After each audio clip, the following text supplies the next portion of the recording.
Listo. Adelante, maestro. Gracias. Hola, Cristian. Buenos días. ¿Qué tal? Buen día. Bueno, jóvenes, pues muy buenos días. Bueno, me han conferido la responsabilidad de revisar uno de los tres grandes ejes de la farmacología. Es uno, la farmacocinética, la farmacodinamia y la farmacología cuantitativa. Ahora nos vamos a referir a este tema de la farmacocinética. Bueno, y pues les doy la más cordial bienvenida a este curso. Veo que son jóvenes muy entusiastas. Ya tuve la oportunidad de escucharlos y verlos el día lunes.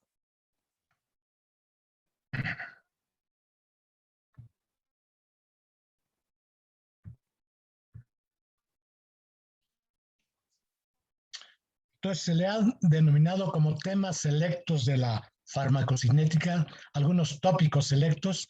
La farmacocinética es muy amplia, pero vamos a enfocarlo en lo que esencialmente está contemplado en nuestro programa académico. De tal manera que le vamos a hacer una visión integral de la farmacocinética, invariablemente orientada o proyectando con proyección a la clínica.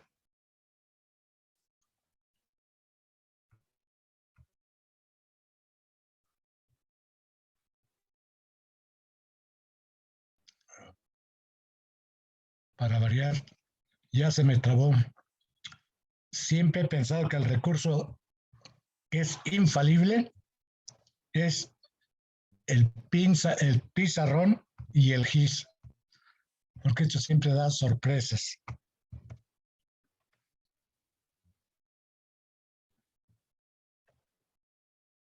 Vamos a...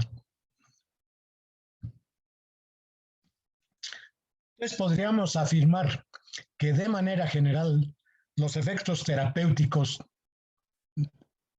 guardan estrecha relación con la dosis administrada del fármaco. Por lo anterior, uno de los aspectos más importantes dentro del arte de recetar es el cálculo de la dosis, la cual se debe ajustar a las necesidades de cada paciente, es decir, terapéutica personalizada o terapéutica individualizada, teniendo en cuenta los factores individuales que pueden modificar la respuesta, como son la edad, el género, el peso corporal, la constitución genética.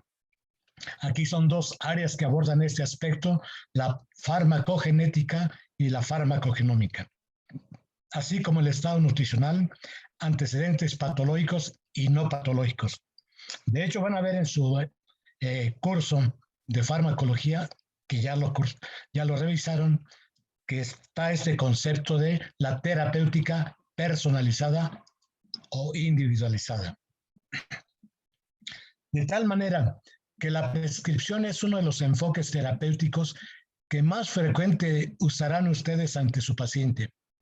Supone un proceso profesional complejo que incluye investigación, evaluación, valoración de opciones, individualización al paciente, comunicación, acuerdo y registro de la decisión a través de un documento que revisarán también en el curso, que es la receta, que aparte de que sintetiza su capacidad académica, profesional, científica, ética, anticipa que todas las acciones y decisiones que tomen están perfectamente fundamentadas.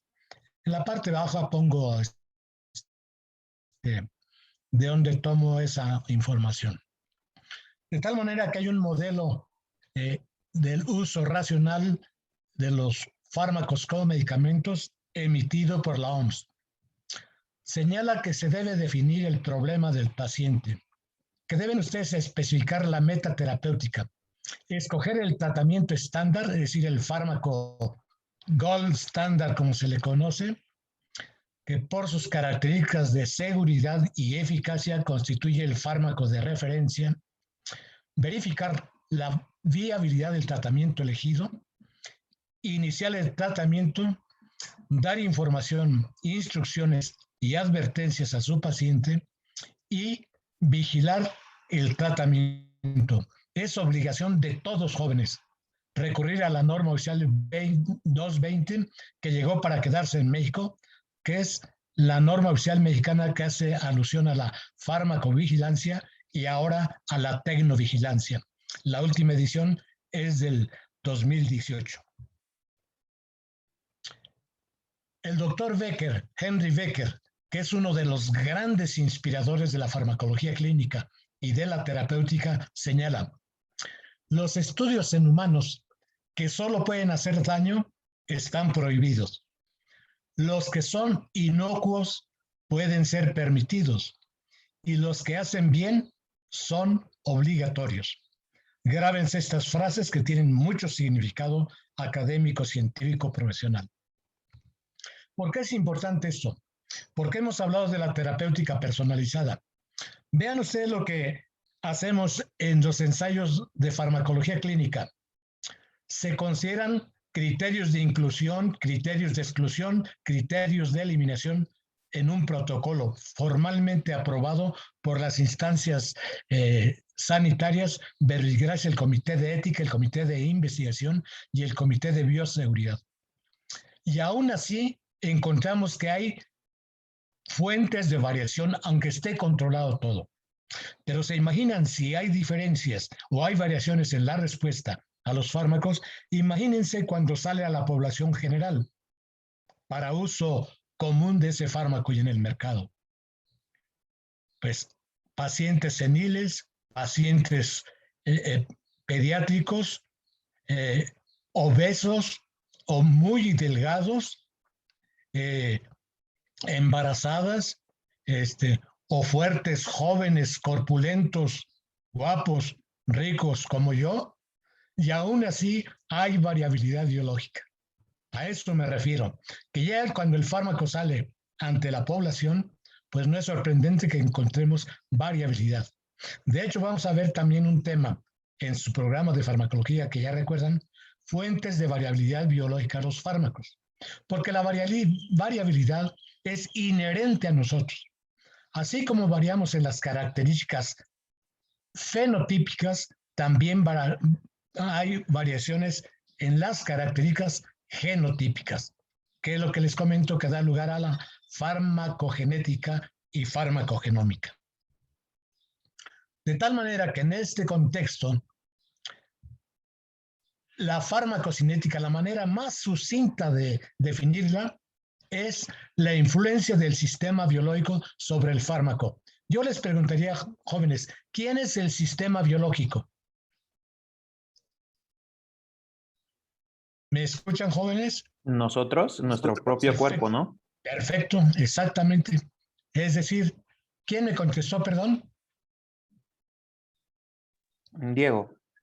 Diego, me dices nosotros. Efectivamente, Diego. ¿Qué le hace tu cuerpo al fármaco? Que tomas una tableta, grajea, cápsula, emulsión, suspensión. ¿Qué le hace tu cuerpo? Lo absorbe, lo distribuye, lo metaboliza y lo excreta. Guárdense de esas 4 letras, sistema ADME. De tal manera que se refiere a la serie de procesos biológicos que afectan la concentración plasmática, tisular y en excretas de un fármaco y sus metabolitos. En esencia comprende el proceso de absorción, denotada la primera letra en azul, distribución, igual, metabolismo o biotransformación, y consideren que se utilizan como sinónimos, biotransformación o metabolismo y excreción. Este es el sistema ADME. Y la ventaja de este sistema ADME es que cada fármaco usado como medicamento tiene su propio sistema ADME. Y es el eje de la farmacocinética. Estudiar el sistema ADME propio de la amoxicilina, del ácido etilsalicílico, de la warfarina, de las quinolonas, de los antipsicóticos. Todos los fármacos tienen su sistema ADME. Y genéricamente lo van a encontrar así, sistema ADME. Pero aquí antepongo la letra L porque hay un factor de tipo biofísico más bien, ligado a las características de nuestro cuerpo y a las del fármaco, que es la liberación del principio activo. De tal manera que un principio activo que no se libera de la tableta grajea cápsula nunca va a hacer efecto. ¿Y cómo se concibe la farmacocinética moderna? El estudio del curso temporal de las concentraciones de un fármaco y sus metabolitos en fluidos y tejidos corporales y su estrecha relación con el curso temporal del efecto, sea el terapéutico, el colateral y aún el tóxico. Podríamos afirmar que no hay una buena farmacodinámica sin una buena farmacocinética y tampoco hay una buena farmacocinética sin una buena farmacodinámica. De tal manera que una es totalmente complementario de la otra. En contraste, ¿qué es la farmacodinámica? Es la influencia del fármaco sobre el sistema biológico. Ahora es al revés. ¿Qué le hace el fármaco al cuerpo de Diego? ¿Qué le hace el fármaco al sistema biológico? ¿Qué le hace? Una serie de eventos muy íntimos que conocemos como mecanismos de acción de los fármacos que dan lugar a los efectos farmacológicos. Vean, por ejemplo, la actividad adrenérgica. La adrenalina y la noradrenalina interactúan con dos tipos de receptores en nuestro cuerpo. Unos receptores alfa, que producen vasoconstricción, y unos receptores beta, que producen vasodilatación. Pero aparte, tenemos receptores beta 1, beta 2, beta 3, beta 4. Lo verán en alguna práctica que se llama mecanismo de acción de los fármacos. Ahorita nada más les quiero enfatizar o contrastar la farmacocinética versus farmacodinamia. Veremos que la farmacodinamia es un evento, es un fenómeno relativamente complejo, pero sabemos mucho sobre el mecanismo de acción que explica o que fundamenta el uso terapéutico. Por favor, jóvenes, cualquier interrupción, con todo gusto. En las siguientes 5 diapositivas me voy a ir relativamente rápido porque ya tuvimos oportunidad de escuchar a la doctora Jessica Torres Flores el lunes, que hizo alusión a las vías de administración y a las formas farmacéuticas. Habló de las ventajas, desventajas, riesgos y contraindicaciones. De tal manera que nada más les resumo aquí. ¿Por qué conocer las vías de administración, que son múltiples, como está en este esquema de la izquierda? Conocer las características topográficas y fisiológicas más importantes para la adecuada elección y administración de los medicamentos en función de las características clínicas del paciente, de las propiedades farmacológicas y de las formas farmacéuticas. Ya hizo referencia a la doctora Jessica. Aquí está el sistema ADME, jóvenes. Damos un fármaco por una vía, ingresa y se absorbe. Absorción es el paso del fármaco desde el sitio de administración hasta el torrente sanguíneo, hasta la circulación sistémica. Ya que se absorbe, dependiendo del flujo sanguíneo regional, dependiendo de las características de perfusión, se distribuirá en todos los órganos de la economía. ADME, distribución. Eventualmente tendrá que llegar a los órganos donde se metaboliza o biotransforma. Por excelencia, como ustedes saben, el hígado es el director del metabolismo. Y finalmente, la excreción. Aunque excretamos por muchas estructuras, por muchas excretas del organismo, el órgano por naturaleza ha sido diseñado para eliminar lo que nos es innecesario y tóxico y retener lo que es útil.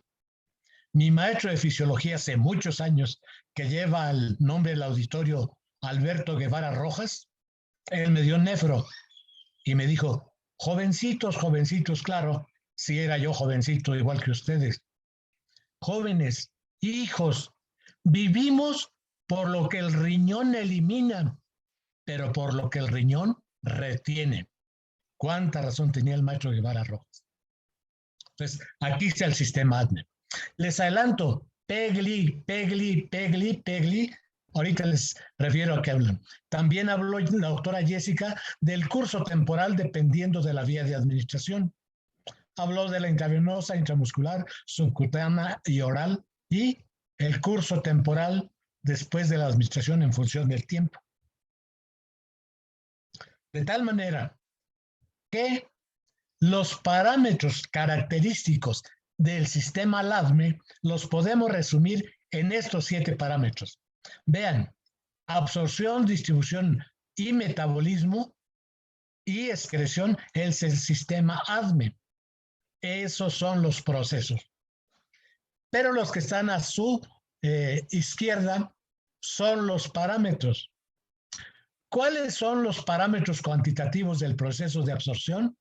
Tiempo de concentración máxima, Tmax, concentración máxima, Cmax, biodisponibilidad, F. Estos son los 3 parámetros cuantitativos del proceso farmacocinético de absorción. Del proceso de distribución, pues como la palabra lo indica, es el volumen de distribución. Se lo pongo como VAD porque es el volumen aparente de distribución. Y para el metabolismo y excreción, para esos 2 procesos, tenemos 3 parámetros farmacocinéticos.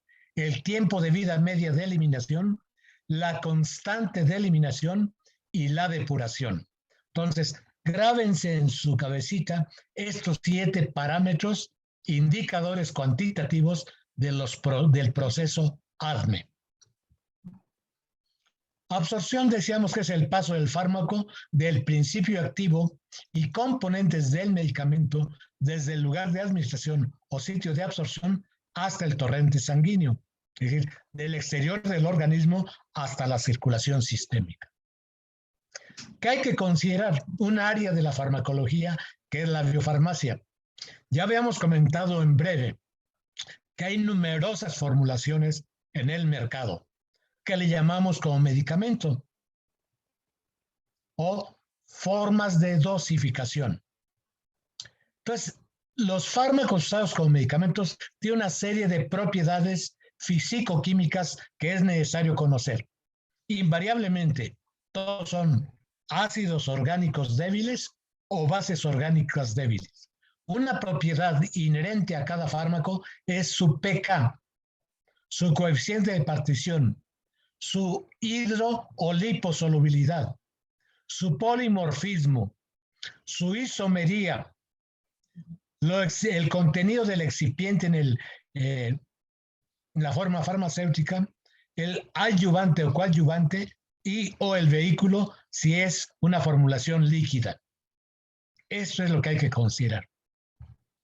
Estas formulaciones que se llaman forma farmacéutica, genéricamente como medicamento, es el estado físico final de cómo el fármaco se administra al paciente. ¿En cuáles? Pues aquí muestra una enorme cantidad. Cápsulas, grajeas, tabletas, trociscos, formas ranuradas, cápsulas de gelatina, gotas, emulsiones, colirios, inyecciones, polvos, numerosas formulaciones, ampolletas, cápsulas, cremas, ungüentos, lociones, supositorios, óvulos, es decir, diseñadas ex profeso para recurrir a las diferentes formas farmacéuticas. Se diseñan formulación de liberación rápida, formulaciones de liberación sostenida o liberación prolongada. Ya vieron también con la doctora Jessica las ventajas, desventajas de las diferentes vías de administración y qué tan rápido queremos que lleguen a la circulación sistémica y por lo tanto al efecto farmacológico. Mencionaba el tracto digestivo, que es de la vía oral con deglución, la vía más socorrida, porque es económica, porque es segura, porque es barata y porque esencial es la vía fisiológica con la cual nos nutrimos. Por lo tanto, se aprovecha las características anatómicas fisiológicas para administrar por vía oral con deglución numerosos fármacos. Todo eso ya lo vieron, aparte de la gran superficie de absorción, aparte de la disposición en pliegues, aparte de criptas y microvellosidades que incrementan de manera importante la superficie de absorción. Una perfusión, una irrigación muy abundante. Y resaltar lo que ya comentaron con la doctora Jessica, que muchos fármacos están sujetos al efecto de primer paso. Este efecto de primer paso es toda la biotransformación que ocurre antes de llegar a la circulación sistémica. Es decir, todo el metabolismo o biotransformación que ocurre tanto a nivel de la pared intestinal como a nivel hepático, que desde aquí ya tenemos enzimas que metabolizan fármacos. En el hígado por excelencia. O bien hay fármacos que definitivo no se pueden absorber y por lo tanto son excretados. Toda esta pérdida de fármaco contribuye a modificar la biodisponibilidad o la F. También hablaron cuando se inyectan por vía intramuscular profunda, por vía intravenosa o por vía subcutánea. Ya también lo vieron con la doctora Jessica. Vean, nada más les retraigo la atención de esta. Es la misma penicilina descubierta por Alexander Fleming en 1929. Entonces, que por cierto le dieron el premio Nobel en 1945. Si se da por vía intravenosa, la penicilina G sódica cristalina, vean, rápidamente cae. Si se da por vía intramuscular, sube y rápidamente cae. Es la misma penicilina. Si se le pone el núcleo procaínico a esta penicilina, la famosa pemprocilina, vean lo que hace. Sube rápido y se mantiene por 6, 12, 18, hasta por 24 horas. Y es por eso que la penicilina de elección para vía intramuscular profunda, que habitualmente se da cada 24 o inclusive 48 horas dependiendo de la dosis. Por cierto, recuerden que estas son por unidades internacionales. Bueno, pues no felices con esto, se inventó una penicilina que es la misma, la penicilina que descubre Alexander Fleming, solo que se le pone un núcleo benzatínico. Y vean lo que pasa. Mantiene concentraciones por arriba de la concentración mínima inhibitoria a las 6, 12, 24, 48, 96. Se interrumpe la gráfica por 27 a 30 días, jóvenes. Entonces, lo que quiero resaltar aquí es cómo la misma penicilina en diferente diseño biofarmacéutico puede dar lugar a latencias y duración muy prolongadas. Caso típico, la benzetacil se llama el nombre comercial. De tal manera que los 3 grandes propósitos de la farmacocinética es estimar la latencia, la intensidad del efecto y la duración. En la ordenada tenemos la concentración plasmática del fármaco, depende de qué unidades, aquí en nanogramos por mililitro. Aquí tenemos la concentración mínima eficaz y acá la concentración máxima tolerable o máxima recomendable. Y la latencia es cuando se alcanza la concentración mínima eficaz, por lo tanto que se manifieste el efecto farmacoterapéutico. La duración es todo el tiempo que esté por arriba de la concentración mínima eficaz, pero por debajo de la concentración máxima tolerable o máxima permitida. Y la intensidad de la duración, a mayor concentración plasmática, mayor intensidad de efecto. Estos son los 3 grandes propósitos de la farmacoterapia. Latencias cortas, intensidades suficientes y duración lo apropiado para el efecto que quieran lograr. Esto se conoce el rango de concentraciones entre la mínima eficacia y máxima tolerable, se conoce como ventana terapéutica. Y vean la ventana terapéutica para algunos casos, amicacina contra gram negativos de 12 a 25 microgramos por mililitro, acetazolamida para el manejo de glaucoma de 0.0006 a 0.002 microgramos por mililitro. Vean la magnitud de las concentraciones de la digoxina y digitoxina de 0.0006 a 0.002 y de la digitoxina también para la insuficiencia cardíaca 0.01 y 0.02. Son fármacos que tienen una ventana terapéutica muy pequeña. Nortriptilina como antidepresivo, aquí está la ventana. Fenobarbital como anticonvulsivo o anticomicial, aquí está la ventana. Teofilina como antiasmático y la warfarina como antitrombótico, anticoagulante oral 1 a 4. Entonces, hay ventanas muy pequeñas, ventanas muy amplias, y esto nos habla mucho del margen de seguridad que verán cuando revisamos farmacología cuantitativa.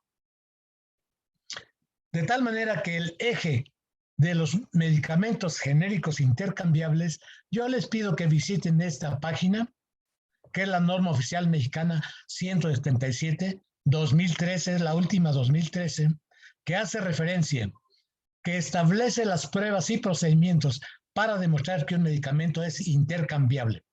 Requisitos a que deben sujetarse los terceros autorizados que realicen las pruebas de intercambiabilidad. Requisitos para realizar los estudios de biocomparabilidad. Requisitos a que deben sujetarse los terceros autorizados, centros de investigación e instituciones hospitalarias que realicen las pruebas de biocomparabilidad. Hay un grupo de fármacos que contempla aquí en la norma, que son los productos biotecnológicos. ¿Recuerdan qué son los MAV, jóvenes? Que genéricamente los van a conocer pronto como los MAV. Ya lo vieron ustedes en Pharma, como los MAV. Bueno, rápido, no tenemos mucho tiempo, son monoclonal antibody, anticuerpos monoclonales. Ustedes tendrán que contender con estas nuevas terapéuticas, el uso de productos biotecnológicos. ¿Qué dice esa norma así sucintamente? Se lleva a cabo en 24 voluntarios sanos. Se hace un diseño cruzado. No deben tomar medicamentos ni alcohol 7 días antes del estudio. Se deben muestrear por lo menos 4 vidas medias del fármaco en estudio. Se debe utilizar un método perfectamente validado con alto grado de confiabilidad y reproducibilidad. Y hay un riguroso análisis estadístico con intervalos de confianza para que un medicamento adopte la categoría de genéricos. Jóvenes, ahorita nada más tenemos medicamentos de patente o innovadores y medicamentos genéricos. Estos genéricos deben cumplir con los perfiles farmacocinéticos con este asunto de la biodisponibilidad para ser bioequivalentes.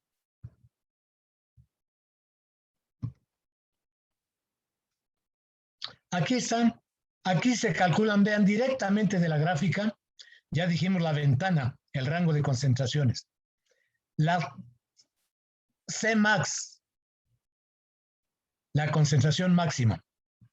Tmax a las 2 horas casi, coincide con el Cmax, esa es la relación. Y lo que está abajo de la curva es el ABC, área bajo la curva. Esa se calcula de acuerdo a los métodos de los trapezoides. Se hacen trapezoides, se le aplica la fórmula de los trapezoides. Trapezoide quiere decir parecido a, pero que no es. Que se parecen al trapecio, pero no son trapecio. Y son trapezoides.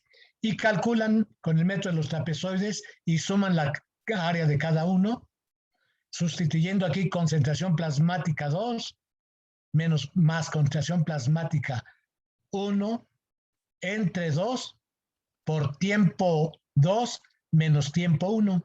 Y así van sumando y obtienen el área bajo la curva. Y así se calcula la F, la biodisponibilidad y la bioequivalencia. Hay una cosa que se llama la biodisponibilidad absoluta, que se calcula, es la fracción de una dosis administrada que alcanza la circulación sistémica y cuyo rango va desde F igual a 0, es decir, no hay absorción del fármaco. Muchos fármacos no se dan por vía oral porque no se absorben.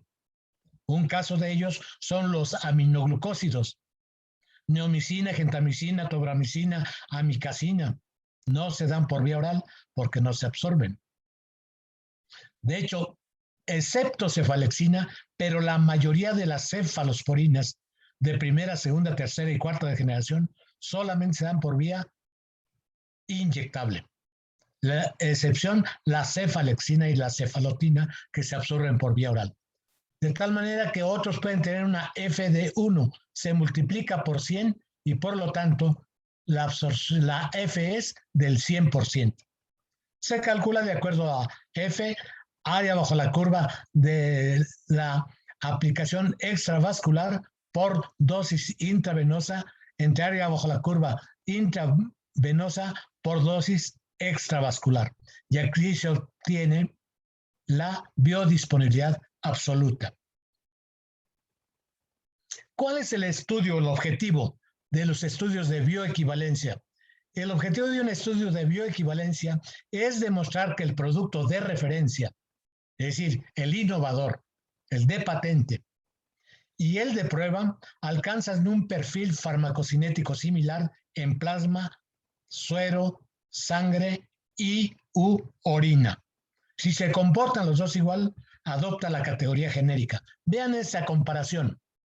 Aquí les muestro en líneas azules el medicamento de referencia, el medicamento innovador, el medicamento de patente.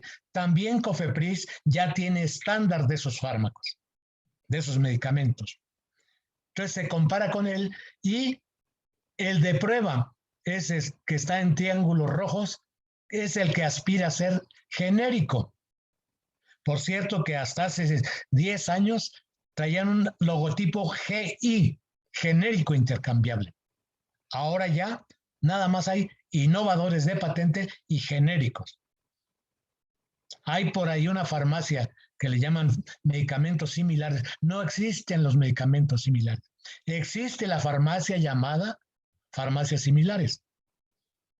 Pero ya también tiene que entrarle a vender genéricos intercambiables, es decir, que sean bioequivalentes. Entonces, como pueden ver, aquí no coincide ni Cmax, ni Tmax, ni ABC, ni área bajo la curva. Por lo tanto, es medicamento bioinequivalente. En contraste,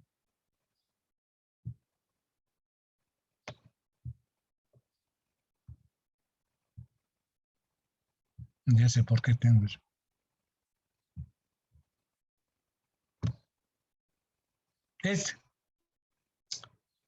Vean ustedes el medicamento de referencia en azul.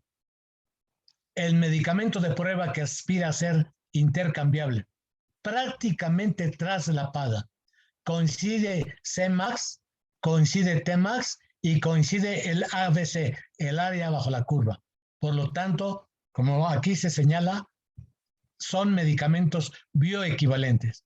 Y ustedes pueden decidir utilizar el de patente, el innovador o el de marca, o utilizar el genérico, que aparte es más económico porque no tuvo que invertir todo lo que invirtió el laboratorio en su confección, en sus estudios preclínicos, en farmacología clínica, fase 1, fase 2, fase 3, sino que ya nada más está liberada la patente, muy importante eso, la patente dura 20 años.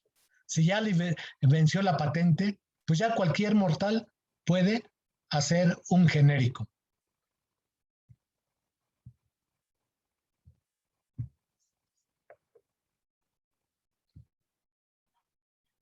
De tal manera que si dos o más productos bioequivalentes entre sí deben ser terapéuticamente equivalentes y pueden ser intercambiados por los profesionales de la salud con alto grado de confianza, de confiabilidad. Esa es la ventaja. Y este programa nacional de los productos bioequivalentes llegó para quedarse también, jóvenes. Esta norma oficial 177 llegó para quedarse en México. Para que todo esto ocurra el sistema LADME, los fármacos tienen que transferirse a través de barreras biológicas. La barrera biológica son las membranas, estructuras o condiciones que separan al compartimento a los sistemas biológicos, facilitando su organización morfológica y funcional. ¿Cuáles son estas barreras? Las membranas. De tal manera que el fármaco puede atravesar numerosas barreras, numerosas membranas, a nivel celular, membrana citoplasmática, membranas nucleares, dependiendo dónde esté el nicho farmacológico, el blanco farmacológico. A nivel celular, barreras multicelulares, pared celular. Nosotros no tenemos pared, las bacterias sí tienen pared. Requerimos que la bacteria atraviesa o inhibe el componente rígido de la pared celular. Si son gram positivas, gram negativas, si son bar. A nivel tisular, barreras multicelulares, barreras intercelulares. A nivel de órganos, aparatos, lacerosas, barrera hematoencefálica. Como ustedes saben, tenemos barrera hematoencefálica que es muy selectiva. Veremos un ejemplo. O la barrera placentaria, que es una barrera más virtual que real, pero sí constituye una barrera también. Barrera hematotesticular. O a nivel individual, barrera placentaria y la piel, que la piel también es una barrera, que como vimos también con la doctora Jessica, también se absorben a través de parches transdérmicos desde la piel numerosas sustancias. El organismo no inventa, no crea mecanismos de transferencia de fármacos. Utiliza los mismos que requerimos en condiciones fisiológicas, por ejemplo, gases. Sin problema atraviesa las membranas, la doble capa de lípidos. Pequeñas moléculas sin carga como etanol, sin problema atraviesan, porque es hidrosoluble, es liposoluble, es hidrosoluble. El agua y urea, vean, el agua no atraviesa fácilmente las barreras. Lo tiene que pasar el agua a través de unos poros que le llamamos aquaporinas. Y aún así, no atraviesa todo el agua. Por eso vamos a ver que nuestra agua está multicompartimentalizada. La urea tampoco lo hace. Grandes moléculas cargadas, como la glucosa, vean, a pesar que es inminente que esté dentro de la célula.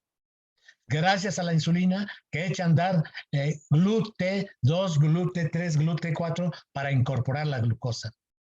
Iones, a pesar de que su radio atómico es tan pequeño, potasio, magnesio, calcio, cloro, bicarbonato, fosfatos, muy pequeño, pero no es excluido, no atraviesan. Y por eso las barreras, las membranas, tenemos canales de potasio, canales de calcio, canales de sodio, canales de cloro, que son blancos farmacológicos también, como verán en farmacodinamia. Moléculas cargadas de alto peso molecular, como el ATP y la glucosa 6-sulfato, tampoco pasan. Entonces, eso hace el organismo, recurrir a esos mecanismos. ¿Cuáles son los factores que modifican la velocidad de translocación para que ocurra la absorción, la distribución, el metabolismo, la excreción? Porque todas son membranas, jóvenes. El tamaño molecular del fármaco. Hay una relación inversa. A mayor tamaño molecular, la velocidad de transferencia es más baja. El coeficiente de partición lípido-agua es directamente proporcional al coeficiente de partición lípido-agua. Debe ser más liposoluble que hidrosoluble. El grado de ionización en función del pH del cuerpo. Y como veremos, nuestros compartimentos acuosos tienen diferentes pHs. Y los fármacos tienen diferentes pK, y aquí está el pK del fármaco. Entonces, para eso existe una ecuación que se llama la ecuación de Henderson-Hasselbalch, que estoy seguro que lo vieron en su curso. Esta ecuación de Henderson-Hasselbalch nos permite predecir en gran medida cómo se comporta un fármaco. Ese es el caso de aspirina, que tiene un pK de 3.5, cómo se comporta en el estómago, que es estrictamente ácido. Como pueden ver, predomina la forma no ionizada y la forma ionizada muy baja. Pasa a las membranas. ¿Cuál? La forma no ionizada. Acuérdense eso. Solamente la forma no ionizada es la que es capaz de atravesar las membranas. Llega al plasma y se encuentra con la sorpresa de que es un pH mayor que la neutralidad, tendiendo a la alcalinidad 7.4. Vean, en un pH menos ácido, más alcalino, predomina la forma ionizada y la ionizada muy poca. La que debe tener, insisto, propiedades farmacocinéticas es la no ionizada para seguirse transfiriendo. Entonces, apliquen esta fórmula y van a poder predecir. De tal manera que desde el punto de vista ya farmacológico, los mecanismos que operan para translocar fármacos son difusión simple, a través de la matriz acuosa o a través de la matriz lipídica. Le llamamos transferencia cuesta abajo, porque no requiere consumo energético. Difusión facilitada ya requiere facilitadores como es a la glucosa, los transportadores de glucosa. Transporte activo es energodependiente y es un proceso cuesta arriba. En otras palabras, a ustedes les cuesta menos energía y trabajo bajar del cuarto piso de la Facultad de Medicina que subir al cuarto piso por las escaleras. Ese es un proceso que no consume energía y que requiere consumo de energía y por eso se llama proceso cuesta arriba, requiere consumo energético. Ahí está el caso de la ATPasa, de las bombas, ATPasa, sodio y potasio. Entonces, también las bombas constituyen blancos farmacológicos, como veremos, la ATPasa para los digitálicos, la bomba de protones para omeprazol, lansoprazoles, omeprazol, etc. ¿Sí? Endocitosis, movimientos transitorios de la membrana, se incorpora por endocitosis y por exocitosis se expulsa. Entonces, exocitosis y pinocitosis. Esos son los mecanismos que operan para la transferencia de fármaco. Vean lo que decíamos. Si cada fármaco tiene un pK diferente, vean los pHs. Jugo gástrico de 1 a 3. Intestino delgado, verbigracia duodeno, 5 a 6. Ilion se va hasta 8. Intestino grueso, colon ascendente, transverso descendente, hasta 8. Plasma, 7,4. Líquido cerebroespinal o cefalorraquídeo, 1/10 de pH menos, 7.3. Y orina, como les digo yo a mis jóvenes en la licenciatura, aquí sí tenemos de orinas a orinas. Imagínense, pH 4, 5, 6, 7, 5 unidades de pH diferente. Porque está muy supeditado a la dieta y se modifica el pH urinario.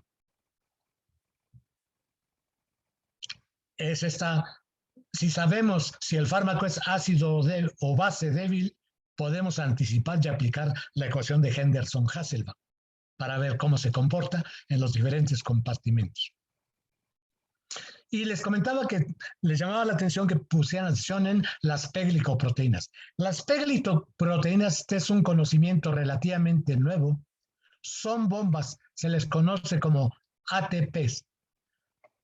ATP viene no del ATP de adenosín trifosfato, sino son bombas.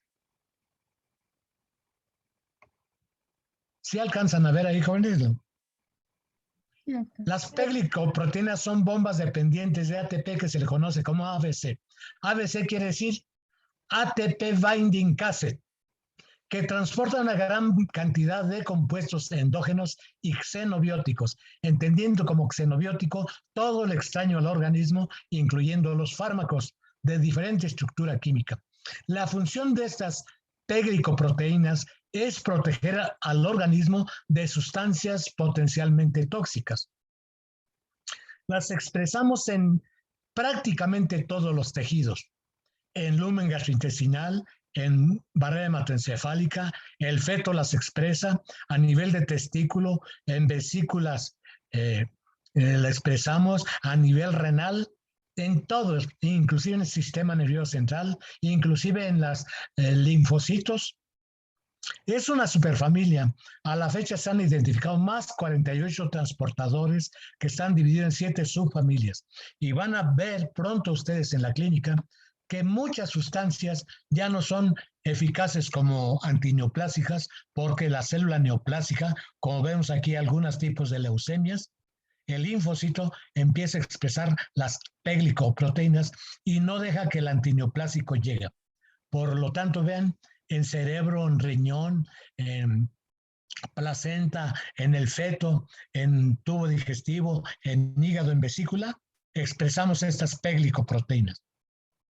Y confiere multidrug resistent, resistencia a múltiples fármacos, porque no pueden incorporarse por estas peglicoproteínas.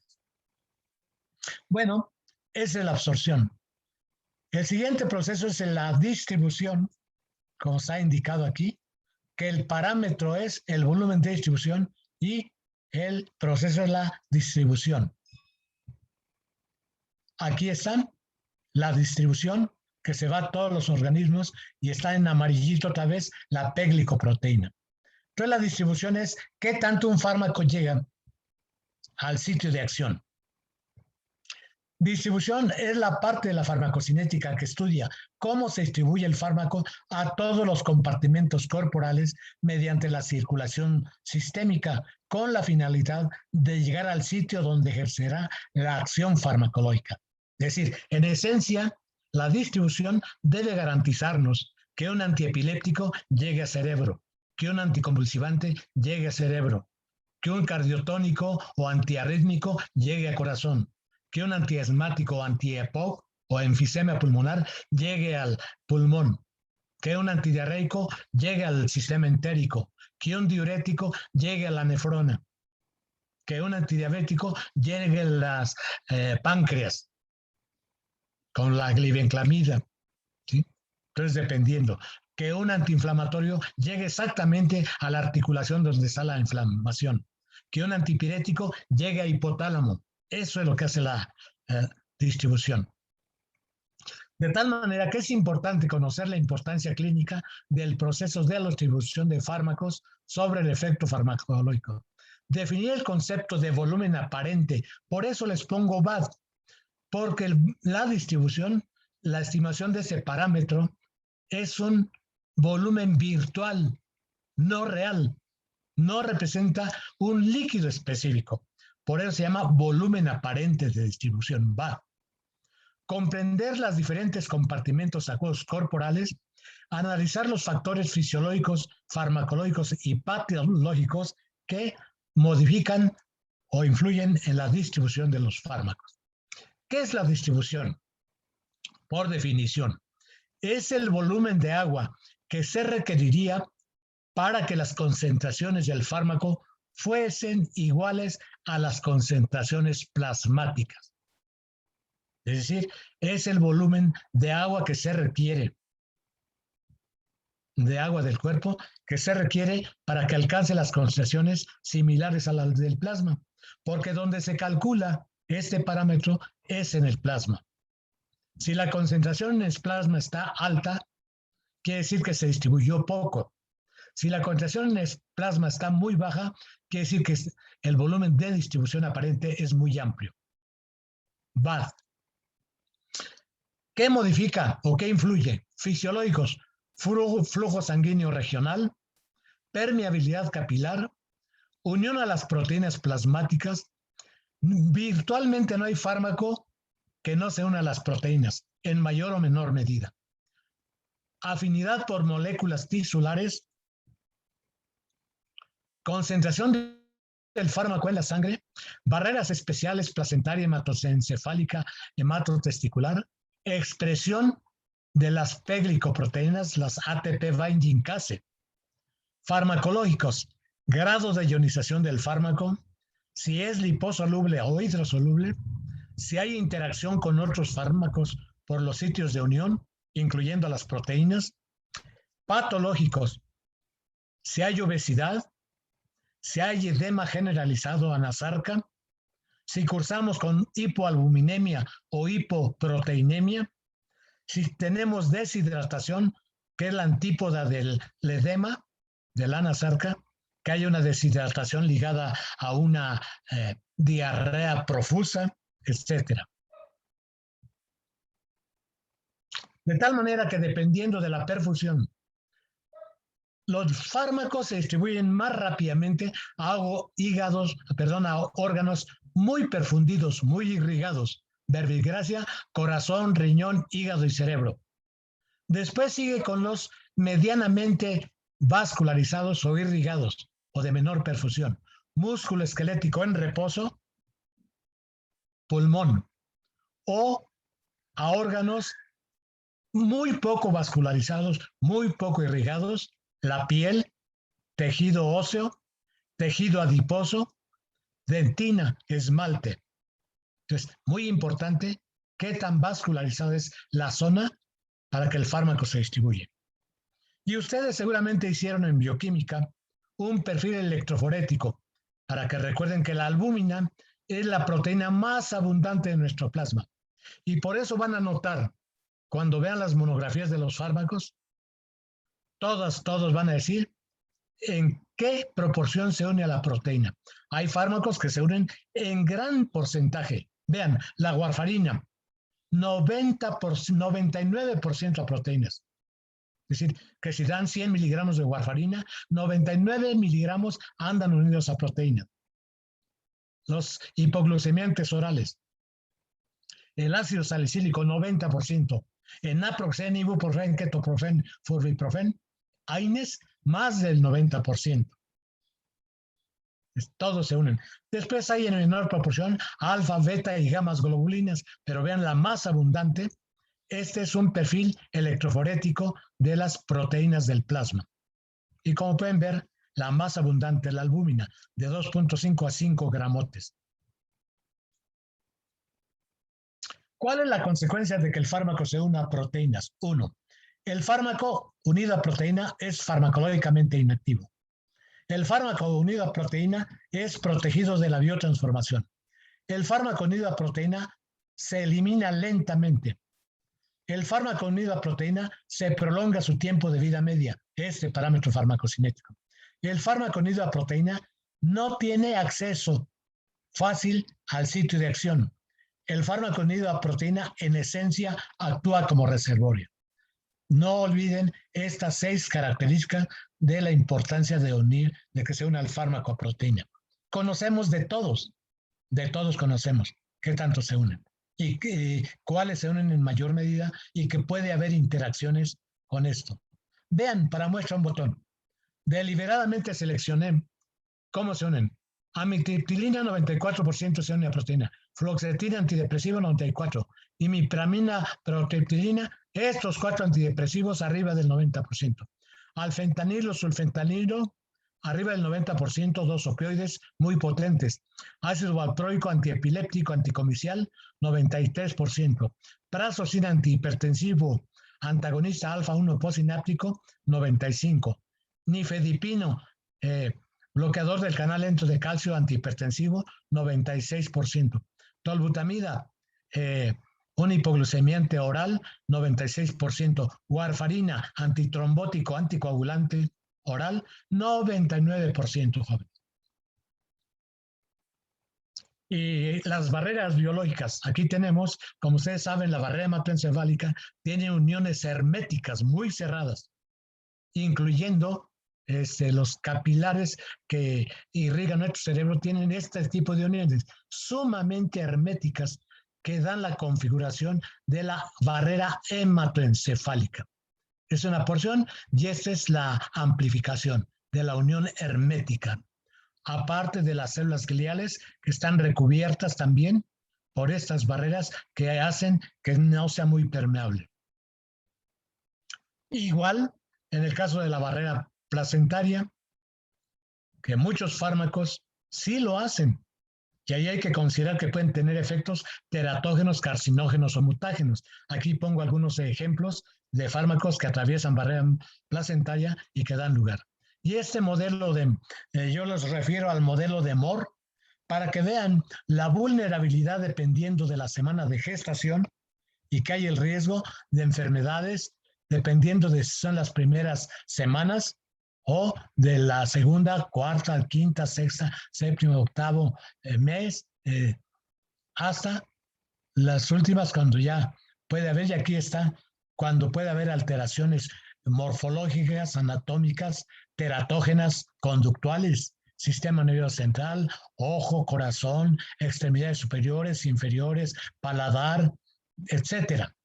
¿Y por qué tan riesgoso? Y de ahí surge el criterio que ustedes conocen, jóvenes, que ya en lo sucesivo deben manejar muy bien los criterios de clasificación de los fármacos en el embarazo, de acuerdo a la propuesta por FDA, que también ya la ha adoptado en México la COFEPRIS para las recomendaciones de los riesgos potenciales que hay de esos fármacos en el embarazo.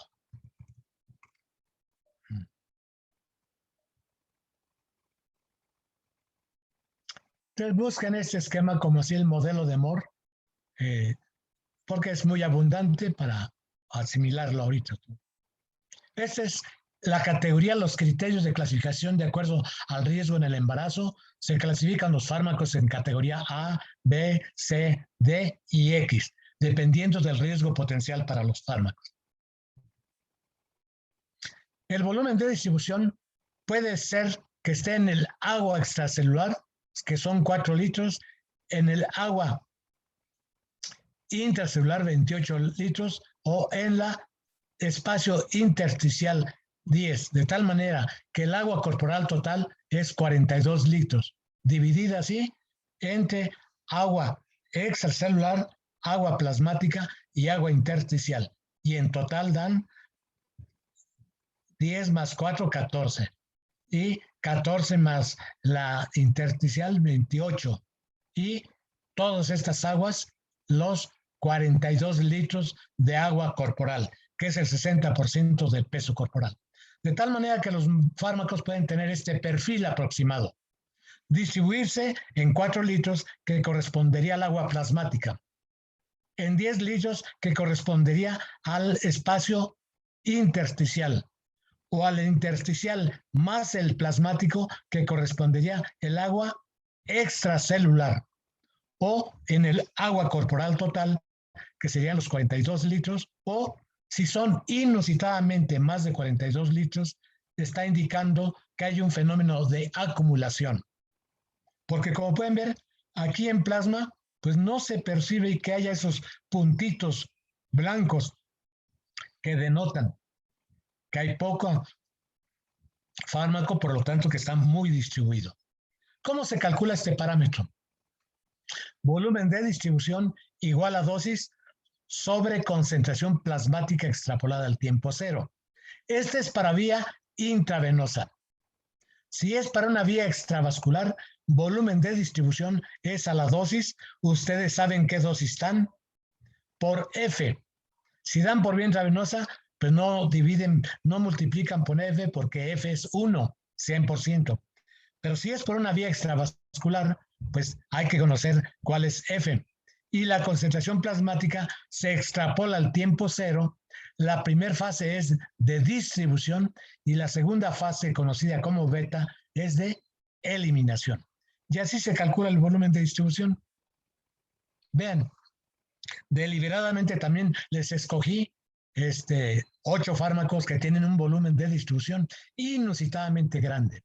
Carbamazepina, antiepiléptico, analgésico para el dolor neuropático. 98 litros por kilogramo, inusitadamente grande. Atropina, anticolinérgico, M1, M2, M3, M4, 120 litros por 70 kilogramos en un sujeto adulto joven sano. Ciprofloxacina, 130 litros por 70 kilogramos. Ciclosporina, 244. Digoxina, 500 litros. imipramina antidepresivo, 1.600 litros, fluoxetina, inhibidor selectivo de la recaptura de serotonina, cloroquina, antipalúdico para absceso hepático mediano, 13.000 litros por 70 kilogramos. Son volúmenes inusitadamente grandes. Por eso hay que saberlos interpretar. Y finalmente, jóvenes, doctor Domingo. Sí, dígame, maestro. Me falta biotransformación, porque Pues, como había dicho que hora y media. Adelante, maestro. Gracias. Estoy pidiendo un poco de tiempo a la siguiente ponente. Perfecto. Sí, miren, y finalmente el metabolismo del sistema ADME. El metabolismo o biotransformación. El metabolismo o biotransformación es la parte más apasionante y más complicada de la farmacocinética. Aquí nos hemos fijado una serie de conceptos y aspectos que es importante resaltar. Conocer la importancia clínica del proceso de biotransformación o metabolismo de los fármacos sobre la latencia, intensidad y duración del efecto farmacológico. Definir el concepto de biotransformación o metabolismo de los fármacos. Comprender los conceptos de bioactivación y bioinactivación. Identificar las reacciones metabólicas de fase 1 o no sintéticas o de funcionalización. Conocer las reacciones metabólicas de fase 2 o sintéticas o de conjugación. Comprender el metabolismo presistémico, que ya lo mencionamos, el efecto de primer paso y extrahepático. Analizar los factores fisiológicos, farmacológicos y patológicos que modifican el proceso del metabolismo o biotransformación.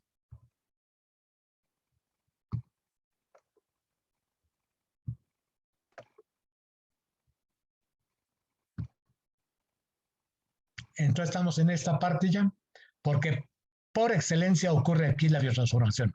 Aunque debo señalarles, jóvenes, que los demás órganos también tenemos enzimas metabolizadoras, pero por definición el hígado es el órgano director del metabolismo. Y ahora los procesos de biotransformación y excreción tienen estos tres últimos parámetros: tiempo de vida media de eliminación, constante de eliminación y depuración. Es decir, ¿por qué disminuye el 50% el fármaco en el plasma? Porque lo metabolizamos o lo excretamos. ¿Por qué hay una constante de eliminación lenta o rápida? Porque biotransformamos o porque excretamos. ¿Por qué depuramos el fármaco del organismo? O porque lo biotransformamos o porque lo excretamos. De tal manera que la podemos definir como modificaciones en la estructura química de un fármaco que predominantemente es de tipo enzimático y de tipo no enzimático. Es complejo, jóvenes, porque habitualmente damos un fármaco activo que puede dar por biotransformación menos activo, cambio en la actividad, o más activo, o a través del proceso de bioinactivación, un catabolito inactivo.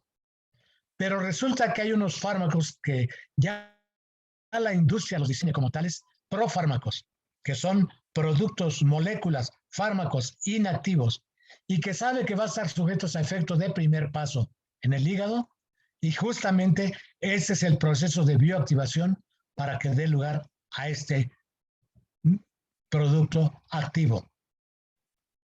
Entonces es un desafío grande saber si va a ser activo, inactivo, más activo, menos activo, y en términos cuantitativos, de cada 500 miligramos, ¿cuánto es más activo, menos activo, inactivo? Es muy complejo este fenómeno. ¿En qué momento hacemos biotransformación? En todo el desarrollo de un fármaco. Desde los estudios in vitro, los estudios preclínicos en animales, en farmacología clínica fase 1, fase 2, fase 3, fase 4. Siempre se hacen los estudios de metabolismo o biotransformación. Recuerden que ya en México se han hecho estudios fase 3 y inclusive ya de fase 4 de las vacunas contra el coronavirus 19. Con que quede claro eso, hay dos tipos de reacciones metabólicas. Fase 1, oxidación a reducciones e hidrólisis de funcionalización o no sintéticas, Y fase 2, conjugaciones, genéricamente se les conoce como sintéticas. No me voy a detener en esto, pero es importante que se familiaricen con los grupos funcionales. Si ustedes saben qué son los alcanos, alquenos, alquinos, grupos aromáticos, los alcoholes, los éteres, los aldehídos, las cetonas, los ácidos carboxílicos, los ésteres, las aminas, las amidas, los nitratos, los nitrocompuestos, porque aquí es donde ocurre la biotransformación, en los grupos funcionales. Y es una gran cantidad de reacciones metabólicas. Oxidaciones, aquí están las mediadas por citocromo P450, las no microsómicas, las reducciones y las hidrólisis. Conclusión, no sintéticas o de funcionalización, oxidaciones, reducciones e hidrólisis.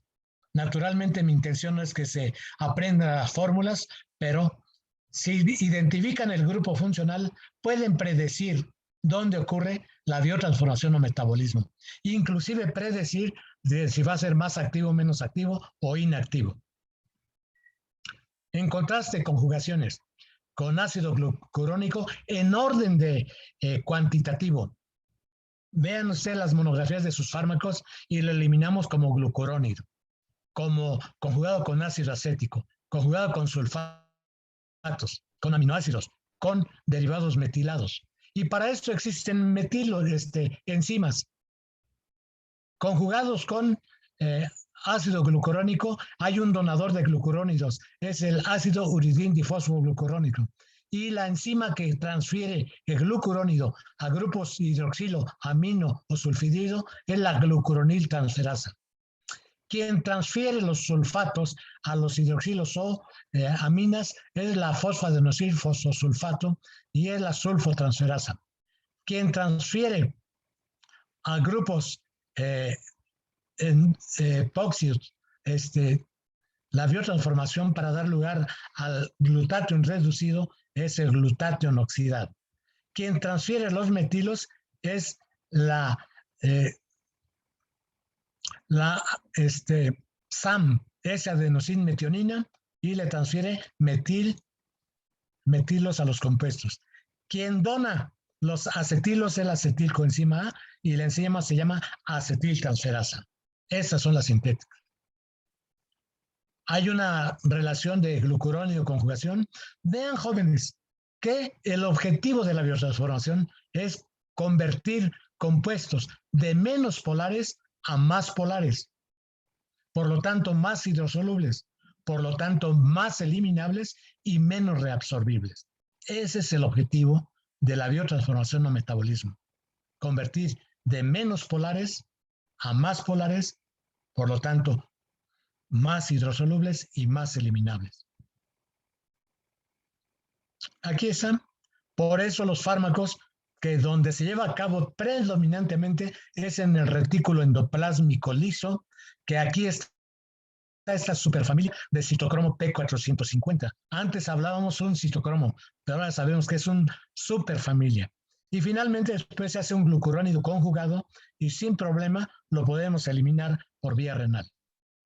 Esta es la reacción de fase 1, oxidaciones mediada por citocromo P450. Es muy compleja, no me detendré en ella, solamente que les debo decir que es un proceso de óxido-reducción de fármacos, un sistema donador que vieron en bioquímica de NADPH oxidado, que a través de una flavoproteína se convierte en NADPH reducido, ya se va, esta flavoproteína reducida se oxida.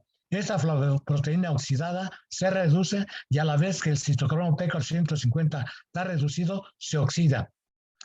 Tiene una hemoferroproteína. Esa llega el fármaco, requiere oxígeno atmosférico, se reduce el citocromo y el fármaco sale oxidado. Y eso se da 10, 20, 100, 1000 vueltas. Este proceso de oxidación mediado por los CYPs, le llamamos ahora. Es una superfamilia. La superfamilia, vean aquí simplemente, y tiene epítopes o isoformas. CYP1, una familia, isoformas 2, xenobióticos. Pero vean, por ejemplo, CYP2 y 27, perdón, CYP4, 10 isoformas. CYP2, 8 subfamilias, 57 isoformas. Pero les resalto desde ahorita, el CYP3A4 y el CYP3A5 son los que metabolizan más del 50% de los fármacos de nuestro organismo.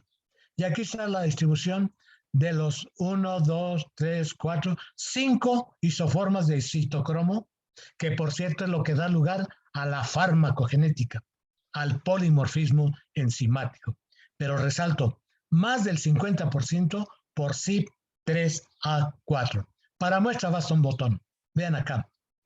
CYP3A4 y 5, la enorme cantidad de fármacos que son sustratos de este citocromo.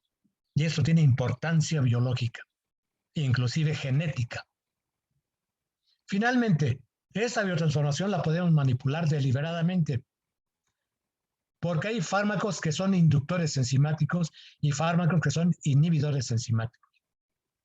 Hay factores fisiológicos como la edad. De hecho, la edad da lugar a la farmacopediatría y a la farmacogeriatría. Género, hombre-mujer. Nutrición. No es lo mismo tener dietas kwashiorkianas o marasmogénicas. Acuérdense que todas las enzimas son proteínas, pero no todas las proteínas son enzimas. Por lo tanto, si tenemos un aporte bajo en proteína, también se depleta la capacidad metabolizadora.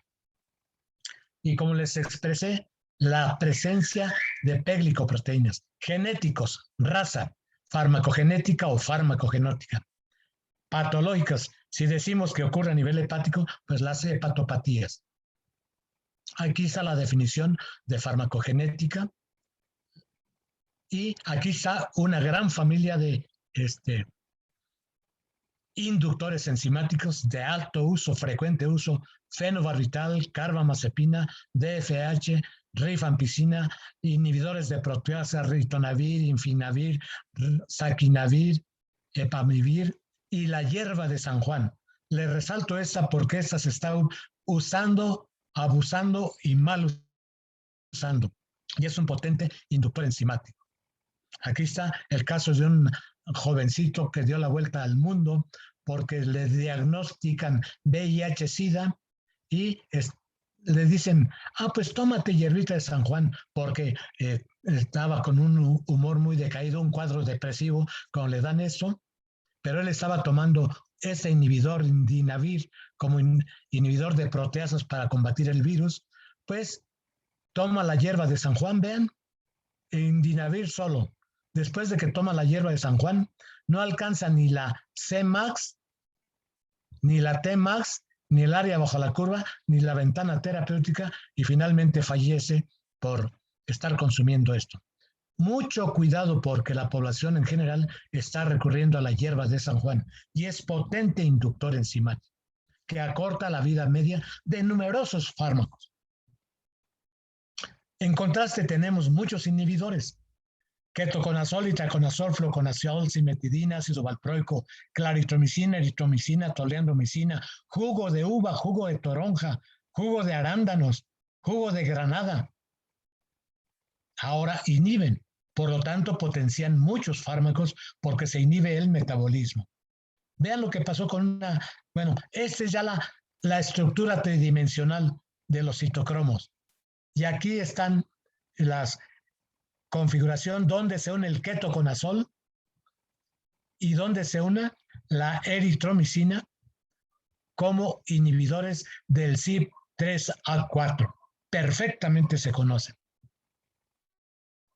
Vean un caso: arritmia ventricular torsada de Pointers. Mujer de 39 años con 2 días de síncope intermitente. Tratada con terfenadina 2 veces al día y cefaclor, cefalosporina 3 veces al día por 10 días. Ella se automedica porque le dicen que tome ketoconazol porque identifica tiene una infección por cándida vaginal, Candida albicans. Presenta palpitaciones, síncope, torsada de Pointers, un QT de 655 que vemos aquí, alargamiento del segmento QT, y muere. Esto dio la vuelta al mundo y finalmente sabemos que hay una enorme cantidad de fármacos que son capaces de producir este QT larga, esta arritmia torsada de punta. Se tuvieron que retirar del mercado terfenadina, mifedradil, astemisol, grepafloxacina y cisaprida. Cisaprida todavía se expende en México, es el famoso Propulsid, y hay una comunicación de Cofepris que no hay que utilizar cisaprida como procinético. Para eso tenemos la metoclopramida, que la conocemos desde hace 40 años, jóvenes, más de 40 años. Entonces, lo que quiero resaltar que la biotransformación o metabolismo o se puede inducir o se puede inhibir. Y finalmente la excreción, que ya dijimos que tienen los parámetros farmacocinéticos, también contribuye al proceso de excreción, tiempo de vida media, constante eliminación y depuración. Los medicamentos y metabolitos no permanecen indefinidamente en el cuerpo. Tenemos 3 mecanismos principales para terminar con el efecto. Por Doctor, biotransformación. ¿Sí? ahora ya estamos sobre tiempo, ahora sí. Ah, perfecto. Ya es la última. Y aquí es donde se calculan los otros parámetros KE y por estas vías excretamos fármacos.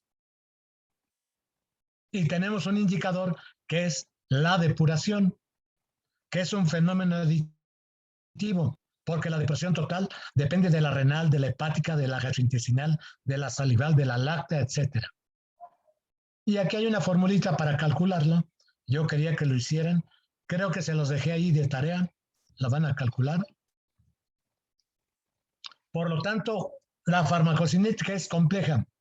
Pero como dice Albert Einstein, deberíamos simplificar todas las cosas lo más posible, pero no más. Es el caso de la farmacocinética, jóvenes. Simplificarla, pero no más. Pues gracias, jóvenes. Fue un agrado verlos, escucharlos y estaremos en comunicación. Gracias, doctor Francisco Medina.